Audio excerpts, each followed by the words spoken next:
ఈరోజు ముఖ్యంగా ఈ డిట్వా సైక్లోన్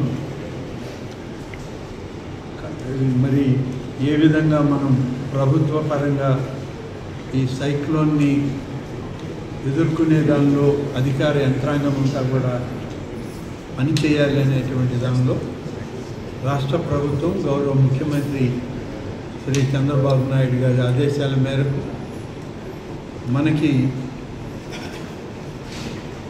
యువరాజ్ ఐఏఎస్ గారు ప్రిన్సిపల్ సెక్రటరీ గారు స్పెషల్ ఆఫీసర్గా, జిల్లా జాయింట్ కలెక్టర్ గారు, అలాగే జిల్లా ఎస్పీ గారు, ఇతర జిల్లా స్థాయి అధికారులు యంత్రాంగం అంతా కూడా ఇక్కడికి రావడం జరిగింది.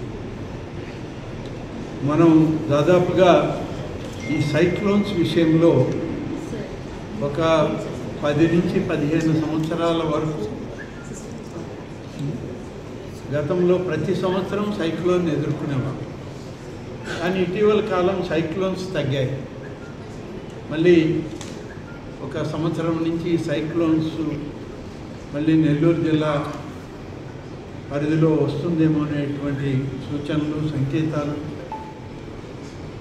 రాష్ట్ర ప్రభుత్వం నుంచి, కేంద్ర ప్రభుత్వ శాఖల నుంచి విడుదలవుతున్న సందర్భంలో మళ్ళీ జాగ్రత్తలు తీసుకోవడం అనేటువంటిది జరుగుతుంది. మనకి ఈ సంవత్సరమే ముందు సైక్లోన్లు వచ్చాయి గత మాసంలో.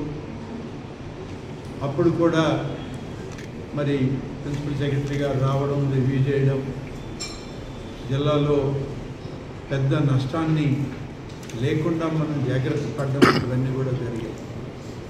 ఈరోజు కూడా ఈ యొక్క డిట్వా సైక్లోన్ సివియర్గా ఉంటుందనేటువంటి సూచనలు ముందు ఉన్న ఇప్పుడు వచ్చేటువంటి ఇండికేషన్స్తో కొంత దాని ప్రభావం నెల్లూరు జిల్లా మీద తగ్గుతుంది అనేటువంటిది మనకున్న సమాచారం. ఇప్పుడు సార్ చెప్పిన దాంట్లో కూడా అదే విషయం చెప్పడం జరిగింది. ఈ సందర్భంలో అధికార యంత్రాంగాన్ని అంతా మేము కోరేది ఒకటే, ఇది పూర్తిగా నెల్లూరు జిల్లా దాటి వెళ్ళే వరకు కూడా మరి సైక్లోనిక్ ఎఫెక్టు, విండ్ ఎఫెక్ట్ తగ్గినా కూడా హెవీ రెయిన్ఫాల్ ఉండేటువంటి అవకాశాలు ఉన్నాయి. ఆ ఎక్కువ వర్షపాతాన్ని భరించే పరిస్థితుల్లో ఇప్పుడు మన రిజర్వాయర్లు, మనకున్న కెనాల్స్, మనకున్న ఇరిగేషన్ ట్యాంక్స్కి లేదు. ఎందుకంటే ఇప్పటికే 100% అవి ఫుల్ అయి ఉన్నాయి. ఇంకా ఎక్కువ ప్రెషర్ వాటి మీద పడడానికి లేదు.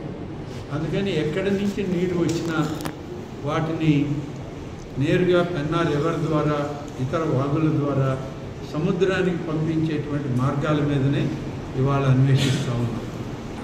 కానీ వర్షం పడ్డప్పుడు ఆ గ్రామాల్లో, ఆయా ప్రాంతాల్లో, పట్టణాల్లో ఎక్కువ జనవాసాలు ఉన్న ప్రాంతాల్లో జాగ్రత్తలు తీసుకోవాల్సిన అవసరం ఉంది. దానికి కావాల్సిన చర్యలు అన్నిటి మీద కూడా ఈరోజు రివ్యూ చేయడం జరిగింది. ముఖ్యంగా ఇరిగేషన్ కానీ, ఎలక్ట్రిసిటీ కానీ, అలాగే అగ్రికల్చర్, దీంతో ఫిషరీస్, అలాగే పోలీస్ డిపార్ట్మెంట్ ద్వారా హైవేస్ కానీ, state highways, national highways, traffic control A విధంగా ఉండాలి అనేటువంటి విషయాల మీద ఎస్పీ గారు కూడా అన్ని వివరాలు చెప్పడం జరిగింది. ఏదేమైనా నేను అందరు అధికారులందరినీ కోరేది, ఈరోజు రాష్ట్ర ప్రభుత్వం నిరంతరం దీని మీద పర్యవేక్షిస్తూ ఉంది.